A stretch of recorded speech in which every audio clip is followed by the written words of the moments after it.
네, 시청자 여러분 안녕하십니까. 박홍렬TV 두 번째 순서 진행의 추진수입니다. 네, 시민들의 기억에는 목포의 변화가 어떤 그림으로 남아있을까요?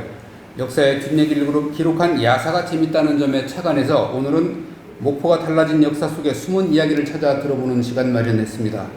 네, 박홍렬TV의 주인공 박홍렬 후보를 모셨습니다. 먼저 시청자 여러분께 인사 말씀드리시죠. 네, 시청자 여러분 안녕하십니까. 유튜브 채널 박홍렬TV를 통해서 두 번째 인사드립니다. 목포 시민 여러분 한 분 한 분 다 건강하시고 행복한 나날이 계속되기를 바랍니다.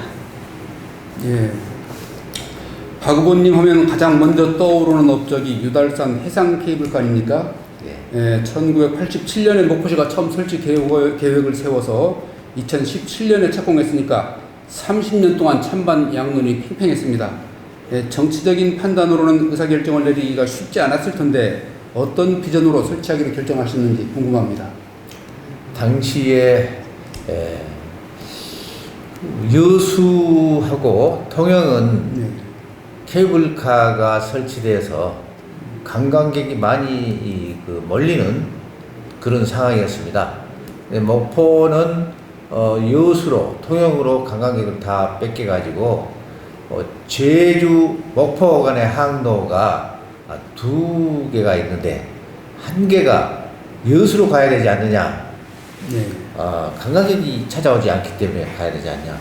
이런 얘기가 들어와요, 보고가. 그리고 큰일 났다. 이렇게 되면, 정말로 목포는 불 꺼진 항구가 되어버리겠다. 이런 판단을 했죠.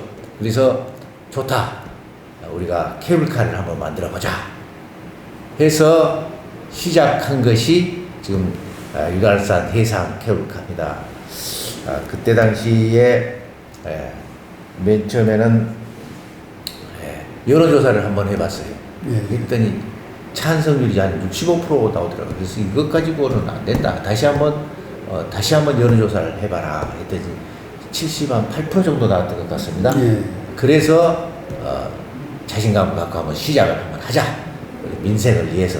택시기사들이 너무 공차로 빈 차로 그냥 텅텅 놀고 있는데 관광객이 오면 그래도 운항이 되고 그러지 않겠습니까? 그런 차원에서 시민들의 경제, 서민 경제를 위해서 시작을 한 것입니다.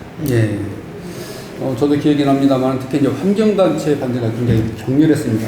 혹시 기억에 남는 일들이 있을까요?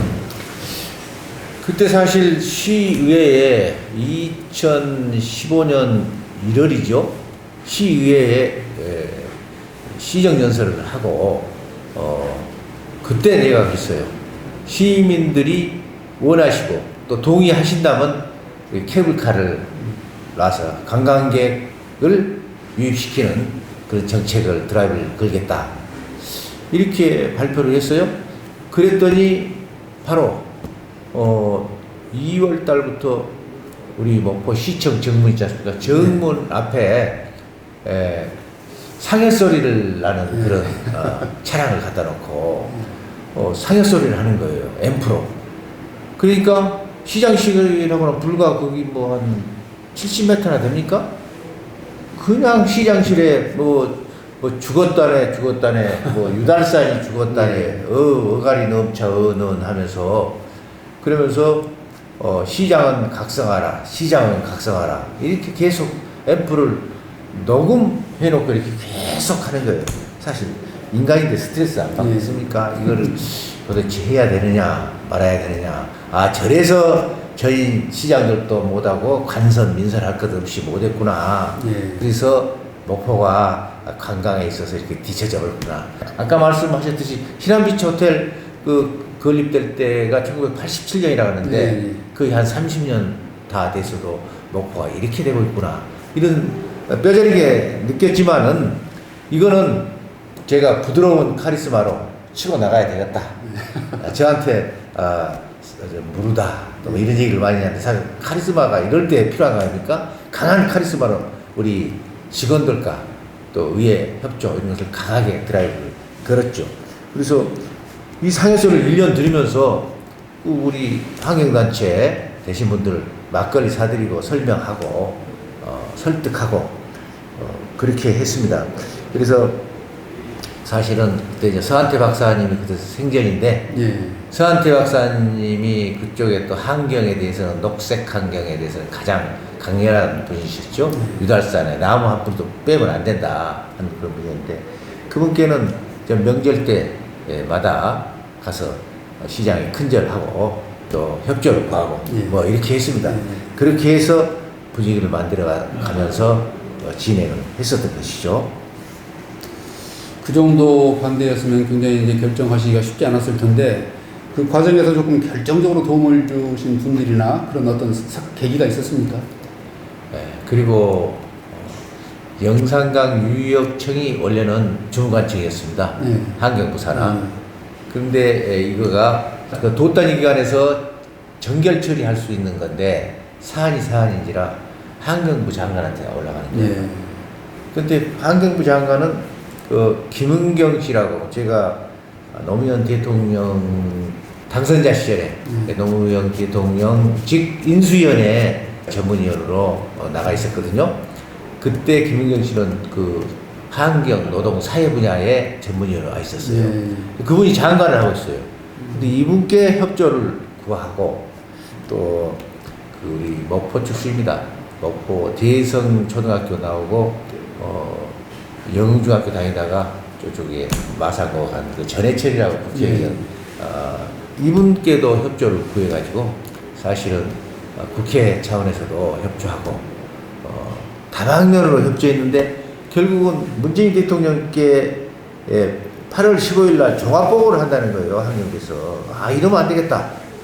대통령께 올라가면은 이것이 30건 정도가 해상 케이블카 건이 올라오는데 어떻게 이게 검증이 되고 어떻게 되겠어요. 그래서 그러기 전에 그냥 가감하게 밀어붙였습니다.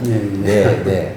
그래서 당시에 송영길 지금 국회의원 출마했습니다만은 이분이 러시아에 방문하고 있었어요. 애교분과위원회 위원장이었을 거예요 그때. 그래서 그분한테도 국제 전화를 해가면서 협조를 구하고 이런 다양한 협조를 구해가면서 이것이 좀 성사가 추진이 되었다 이렇게 말씀을 드릴 수가 있습니다. 이렇게 결정하시는 과정에서 사실상 정치권이나 행정부 뭐 여러 가지 도움을 많이 받으셨고 특히 이제 그 노무현 대통령 인수위 시절 그런 인연이 또 일이 추진하시는데 많이 도움을 받으셨던 것 같습니다. 네, 그렇습니다. 네. 뭐 케이블카의 뭐 그런 지금 효과, 경제적인 효과나 관광 판도의 변화 이런 것들은 뭐 두 번 말씀 안 하셔도 우리 시민들이 체감하고 있을 것입니다. 짧게 얘기하면은 약 800만 명이 관광객이 찾아왔다고 그러고요. 약 5년 동안에 정부가 발표하는 관광 객선에 꼭 우리 해상 케이블카가 들어갔고요. 그래서 우리 목포를 관광의 도시로 변모시키는데 하나의 큰 축을 했다. 그리고 우리 시민들도 1년에 약 100억 정도씩 수익이 됐다. 다시 말해서 한 달에 약 8, 9억 정도는 순이익이 있었다.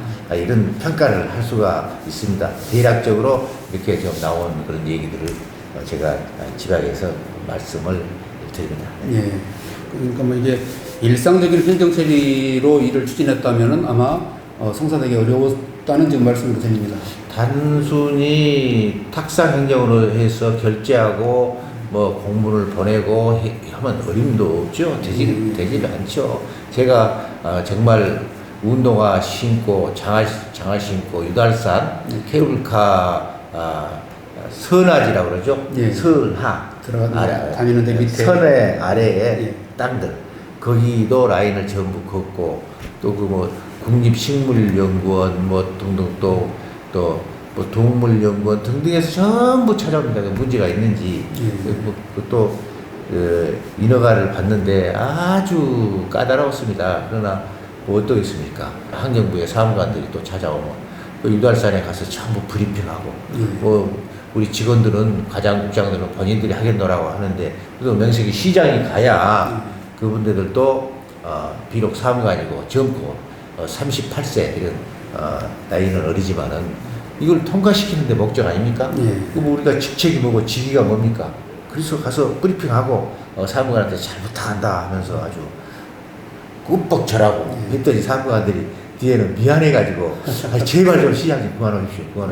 이렇게 해서 정말 공들여가지고 이렇게 했습니다. 제 사업 같으면 그렇게 하지 못해요. 예. 자존심도 상하고 정말 아프기도 하고 좀 괴롭기도 하고 일이 잘 될지 안 될지 모르겠고 그래서 이렇게 참 공적인 일이고 시민을 위한 일이기 때문에 아주 반나절 없이 열심히 했죠. 출장도 많이 다녔고요. 이상 그렇습니다. 공적인 그런 의식을 가지고 그때 고생하신 덕분에 지금 목포가 경제적인 또 효과, 관광의 효과 여러 가지 면에서 상당히 좀 이바지를 하고 있다고 이렇게 생각을 합니다. 다음에는 대양산단 얘기를 한번 해볼까요?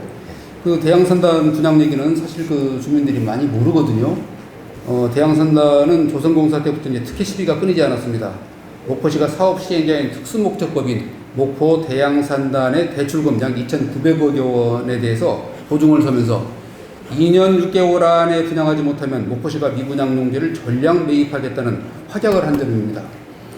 목포시가 모든 사업 리스크를 떠안는 반면에 시공사는 공사비 수익만 챙기고 분양 책임을 지지 않는 불공정 계약이라는 비판이 쏟아졌습니다. 민선 6기에 막 취임하셨을 때 어떤 상황이었습니까? 이거는 민선 5기에 전임 시장님께서 시작을 했죠. 계약도 하시고 착공까지 하고 임하셨는데 2,909억 원이죠. 한국투자증권에서 빌려가지고 사실은 공사가 진행됩니다. 다시 말해서 이 공사를 맡기려고 하니까 코롱건설인가 어디 신동아건설 등이 그 민선 5기 그 전임 시장실에 다 선정돼가지고 공사가 이미 착공이 되고 있었는데 공사가 진행되고 있었는데 절대로 본인들이 안 하겠다는 거예요. 왜냐? 분양 예고율, 분양 예정 이것이 8%밖에 안 했어요. 그때 당시에 이거를 착공하기 전에 이렇게 그 100대 기업에 설문조사를 하니까 8%밖에 안 나는 거예요. 그럼 결론적으로 분양이 8%밖에 안 된다니까 그러면 여기서 시공한 사람은 책임 시공한 사람은 망할 거 아닙니까? 그 회사. 그 회사가 할 리가 없죠. 그래서 목포시에서는 확약 보증을 해준 거죠. 확약 보증. 만약에 이것이 분양이 안 되면 모든 것은 목포시가 매입하든지 또 알아서 분양을 하든지 하겠다. 당신들은 손해 없이 그냥 시공만 해달라. 만약에 비분양이 되면은 그대로 목포시가 그 빚을 그대로 떠안아가지고 시가 부도가 날 수도 있는 그 여지가 있었죠. 당시 2,900여 원이면 뭐 목포시 재정은 파탄이라고 이제 지금 민주당 사람들이 말하기 좋아하는 파탄이라는 그런 상황까지 갔었을 것입니다. 그렇습니다.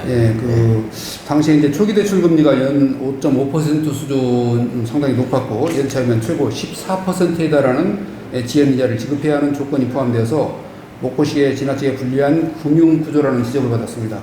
이 문제를 어떻게 푸셨습니까? 그러니까 이거는 보니까 한국투자증권하고 12년도에 계약이 맺어졌는데 16년도 4월까지 이 만기가 돼 있어요. 그러니까 4년간으로 잡혀 있죠. 15년도에 돼가지고 하반기 돼가지고 바짝 이거를 가지고 긴장해서 대처를 합니다. 그래서 금융감독원 국장급을 파견 하나 받아야 돼요. 받아서 시청에다가 이렇게 모셔놓고 그 금융권에 계속해서 컨트롤을 하면서 프로테이를 낮추고 또 연장이 돼야 될 거 아닙니까?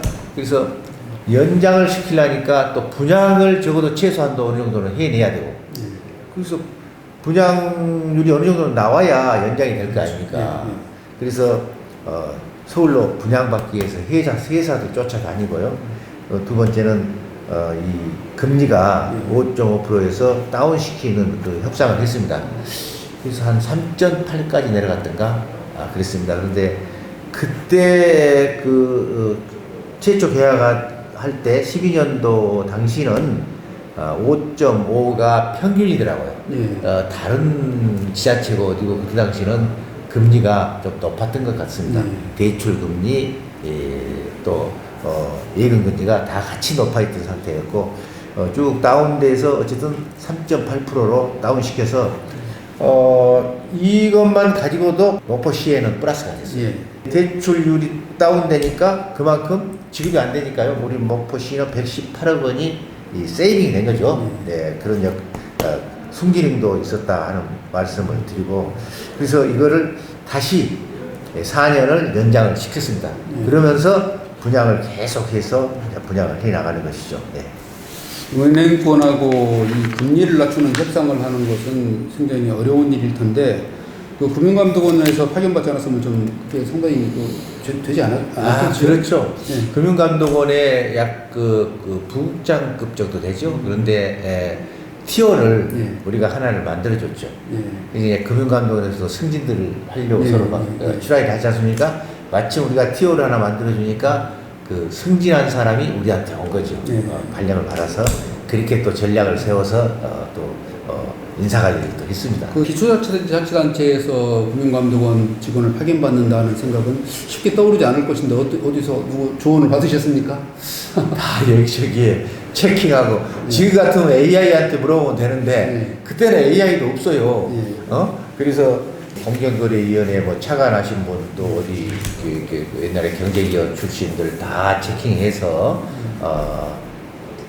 이거를 아이디어를 찾아서 정책적으로 결정해가지고 티오까지 시청 내에서 만들어가지고 또 의회도 협조해서 그래가지고 이제 순리적으로 잘 됐었습니다. 그런데 제가 그때 출입을 했었는데 이렇게 일을 하면서 이렇게 다니다 보니까 뭐 금융감독원 직원이 파견도 있다고 그래서 가서 만나보니까 얘기를 해보니까 저희 그 고등학교 후배더라고요. 그런 또 얘기가 있었습니다. 네네. 좋은 인연이었습니다. 그래서 이제 결국에 이제 산단 분양의 최대 걸림돌이었던 금리 부담을 낮춘 노력이 분양 완료라는 성과의 바탕이 되었습니다. 그 밖에 시민들에게 알려지지 않은 얘기나 분양하면서 좀 있었던 일화가 또 있나요? 중소기업 벤처부에서 국회 파견된 전문위원이 있어요. 여기가 1, 2급 상당인데 이분이 목포 쪽에 고등학교를 졸업한 사람이었어요. 이제 국회를 다니다가 이분과 인연이 돼서 좀 협조를 요청하고 얘기를 여러 면담을 해봤더니 중소기업 벤처부에서 이 대양 산업 단지에 우선 납품할 수 있는 그런 길을 트면 괜찮겠다 해서 그 절차를 나보고 준비하고 협조를 해보라고 그래서 또 그분의 안내에 따라서 열심히 했더니 중소기업 벤처부 장관께서 승인을 해줬어요. 그러니까 우리 이 대양 산단에 들어오는 업체는 그 업체가 생산한 물품을 공공기관이나 또 시청, 도청, 국가가 하는 그러한 계약에 있어서 상당히 유리한 우선시되는 그러한 그 산업단지로 이것이 그 지정을 받았었습니다. 이것도 2년마다 그 연장을 할 수 있는 거예요. 영원히 그런 것이 아니고 그래서 계속적으로 저 있을 때는 계속적으로 연장시켜가면서 했더니 그때 당시 맨 처음에는 한 8% 되는 거 이거를 받아놓으니까 29% 뭔가 39%까지 이렇게 딱 뜨더라고요. 더 분양하기도 더 쉽고 그렇게 했습니다. 그래서 참 어려운 분양을 했죠. 그때 당시 분양이 제대로 안 됐으면은 목포시 재정이 그야말로 문제가 발생했다고 봐야죠. 판로를 보장해 주니까 이제 분양하는데 상당히 좀 효과를 봤다 그런 말씀이죠. 그때 당시에 그 긴 공장 약 15개를 공장을 이설했는데 그 공장들이 지금 마른 김을 생산해서 수출을 하는데 약 3천억 정도를 수출합니다. 그래서 김 수출 1등 도시, 1등 수산 도시죠. 김 수출 1등 도시가 돼서 늘 1년에 한 번씩 그 누수를 타고 있습니다. 상당히 우리 이 대양 산단은 나름대로 잘 운영이 되고 있다. 지금 여기에 가지고 수산식품 수출 단지 그것도 지금 입주가 돼가지고 준공이 나름대로 돼가면서 지금 긴 거래소, 국제 긴 거래소도 여기서 운영하려고 그러고요. 또 약 한 40개 정도의 그 부스가 있습니다. 각 기업들이 들어와서 수출기를 찾아가는 데 있어서 상당히 유리한 조건 하에서 여기 부스에 들어오는 유리한 조건들을 같이 목포시하고 함께 매칭해서 나갈 수가 있습니다. 그때 이렇게 어렵게 또 분양을 하니까 지금에 와서는 또 이렇게 많은 김 수출의 1등 도시라는 또 그런 명예도 안게 되고 140개 정도 기업이 들어가 있고요. 예. 약 2,000명 정도가 우리 고용 창출이 예. 됐습니다. 목포에서 2,000명이면 뭐 엄청난 규모죠. 예. 이제 또 다른 타이틀이 있습니다. 목포 최초 전국체전 유치. 이건 또 빼놓을 수 없습니다. 그 개항 이래 처음으로 지금 목포가 전국체전을 유치했는데 유치 과정을 좀 설명을 해주시겠습니까? 맨 먼저 언젠가 지사님께서 혹시 전국체전을 유치하고 싶은 그 시군이 있냐 하고 당신은 지금은 인기가 별로 없다고 그러죠. 이름 얘기해도 되죠? 그때 뭐 이낙연 지사님 당시 이낙연 도지사였는데 예. 혹시 전라남도에 차례가 올 텐데 어쩌냐 해서 제가 고민을 하다가 우리 국장단하고 회의를 하고 참모들하고 회의해서 여부한 결과 한번 하는 것도 좋겠다. 목포가 개항된 이래 전국적인 공식 정부 행사를 한 적이 없다. 김대중 대통령이나 또 옛날에 박정희 대통령 같은 경우도 정치 행사를 와서 조금 하고 가셨지. 고향 가는 길, 또 뭐 무슨 선거 때 최고위원회를 한다든가 이런 것만 있었지. 정부의 공식적인 스케줄 일정에 따른 뭐 대통령이 참석하고 임석하고 하는 그러한 행사가 없었다. 그래서 한번 하는 것이 좋겠다. 이 기회에 스포츠 인프라도 확 또 뛰어 올라가고 뭐 도로 환경 뭐 모두 좋아지기 때문에 하자고 해서 그때부터 시작을 했었죠. 그래서 우리 약 한 4만 2천 명이 이 서명해 주셨어요. 시민들이. 또 우리 체육인들이 엄청나게 좋아라 하고 자 옵사옵사 해서 함께 했죠. 대한체육회에다 제출했는데 당시에 뭐 다른 지자체에서도 뭐 출하를 한다. 또 원래는 이제 전국체전이 광역도시 중심으로 돌아가지 않습니까? 돌아가면서 계속 돌아가죠. 매년. 그래서 약 한 15년 만에 한 번씩 오는데 다른 도시에서도 그걸 신청한다. 그런 소리 있어서 더 적극적으로 대한체육회장 만나면서 가서 그 매콤한 홍어도 좀 한 사람 사가지고 와서 개접도 하고 뭐 이렇게 해가지고 홍어는 잘 드시던가요? 예예예 매콤하다고 좋다고 그러면서 결론적으로는 그때가 2018년 원래는 8월에 공식적인 이사회가 있어요. 이 전국체전 결정하는 2018년 4월에 제가 4월로 앞당겨 달라고 했습니다. 왜 그러냐면은 이 6월 달에가 선거가 있었지 않습니까? 이것까지 해놓고 내가 내려와야 완전히 성사시키는 거지.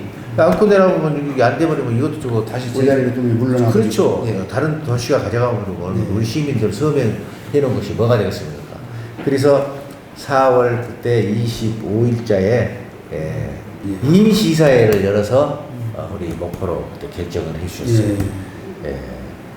지난번에도 전국체전 또 세계대회 계속 했었던 그 체육회장이었죠. 그분께도 감사드리고요. 그로 인해서 우리가 1,100억짜리 국제공인 종합경기장을 하나를 얻어냈죠. 지금 저쪽에 대양 산단 옆에 있는 축구센터 옆에 있는 종합경기장 우라만이 잘 지어졌지 않습니까? 모든 국제 경기를 마라톤 대회고 뭐고 거기서 하면 국제 공인 기록이 나옵니다. 옛날 유달 경기장은 그 동네 운동장이었고요. 그래서 또 우리 스포츠 도시로 또 도약도 하고 전지 훈련도 많이 알려졌고 목포라는 브랜드 가치가 또 우리 제일 교포들한테도 많이 알려져 가지고 국제적으로 많이 이름이 나게 됐다는 어쨌든 돈 안 들고 이런 경기를 통해서 브랜드화가 되고 우리 시민들이 또 결속되고 그렇게 됐었죠. 예. 이제 어렵게 민선 6기에 전국체전 유치를 성사를 시켜놓고 이제 민선 7기 때 낙마를 하시고 민선 8기에 들어와가지고 다시 이제 개최를 하게 되는 또 이렇게 이 인연이 있었습니다. 네. 당초는 2022년에 이제 개최될 예정이었는데 코로나 때문에 네. 1년 늦춰졌지요. 네. 예. 민선 8기 취임하셔가지고 어떤 상황이었고 그 준비를 어떻게 하셨습니까? 그러니까 민선 7기에 시장님께서 노고를 많이 해가지고 지금 종합경기장 터 거기가 사실 돌이 많았거든요. 약간 연약 바위라고 할까요? 아무튼 그러한 바위가 좀 쭉 많이 있었습니다. 그래서 공사하는데 기일이 좀 많이 좀 걸리고 좀 애를 먹은 부분이 있습니다. 그래서 그것이 그래도 나름대로 터가 잘 평탄하게 돼 있었어요. 그래서 제가 들어서는 본격적으로 종합경기장이 이제 지어지기 시작했죠. 뭐 계약은 호텔로 해서 계약이 돼서 터키 방식. 네, 터키 방식이죠. 모든 것이 그냥 남양 건설에서 짓고 있었습니다. 그래서 우리는 차곡차곡 준비를 하나하나 서포츠, 서포터즈도 이렇게 구성하고 또 환경 정화 사업 등등 할 것 없이 수많은 하나하나의 준비 절차를 거쳐가지고 나름대로 개최를 했었습니다. 그 성공적으로 이제 체전을 마쳤습니다. 그 후에 그 어떤 정부 평가라든가 외부의 객관적인 평가가 어땠습니까? 정부에서도 정말 전국체전으로서는 최고의 체전을 했다. 이런 평판을 받았고요. 또 종합경기장이 정말 새로운 모델로 정말 잘 지어졌다. 이런 평가도 받았습니다. 그래서 그 다음에 김해 씨가 전국체전을 받아갔는데 우리한테 모델 그대로 복사해 갔어요. 그럴 정도로 모험적이었다. 그리고 재미교포하고 브라질 교포가 감사 전화가 저한테 한번 왔어요. 국제 전화로. 그래서 아주 반갑게. 그때 제가 여기 오셨을 때 그분들을 호텔에서 동포이기 때문에 제가 초청해서 리셉션을 한 적이 있습니다. 그래서 감사하다고 그런 전화도 받고 또 저도 나름대로 또 공로패도 또 정부로부터 받고 뭐 그런 감사한 일들이 있었습니다. 전국체전이 앞으로도 계속 잘 되기를 바랍니다. 이제 민선 6기와 8기에는 해놓으신 일이 많아서 오늘 이 정도에서 마쳐야 되겠습니다. 앞으로 한두 차례 더 나와 주셔야 되겠습니다. 끝으로 시청자 여러분께 하시고 싶은 말씀 있으면 해주시죠. 예, 시민 여러분, 정치는 행정은 말로 하는 것이 아닙니다. 실천을 해야 됩니다. 그리고 경륜으로 하는 것입니다. 열심히 치밀하게 목표 발전을 위해서 최선을 다해서 한 걸음 한 걸음 나아가겠습니다. 네, 이상으로 박홍열 TV 두 번째 순서 마치겠습니다. 감사합니다. 감사합니다.